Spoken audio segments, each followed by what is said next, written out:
কুষ্টিয়ার খোকসায় স্বেচ্ছাসেবী সংগঠন ইয়ুথ ডেভেলপমেন্ট ফোরামের আয়োজনে ইফতার ফুডপ্যাক বিতরণ করা হয়েছে।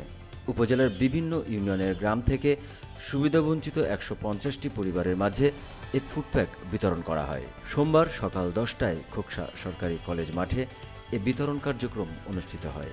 বিতরণ অনুষ্ঠানে প্রধান অতিথি হিসেবে উপস্থিত ছিলেন খোকসা উপজেলা নির্বাহী অফিসার প্রদীপ্ত রায় দীপন। বিশেষ অতিথি হিসেবে উপস্থিত ছিলেন খোকসা থানা অফিসার ইনচার্জ মোহাম্মদ মাইনুল ইসলাম।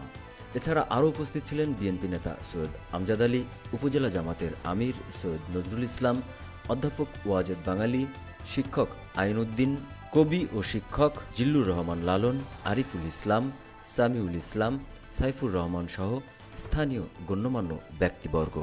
বিতরণ পূর্বে প্রভাষক সাইফুদ্দিন মজনুর সঞ্চালনায় ও সংগঠনের চেয়ারম্যান আশিকুল ইসলাম চপলের সভাপতিত্বে সংক্ষিপ্ত আলোচনা করা হয়।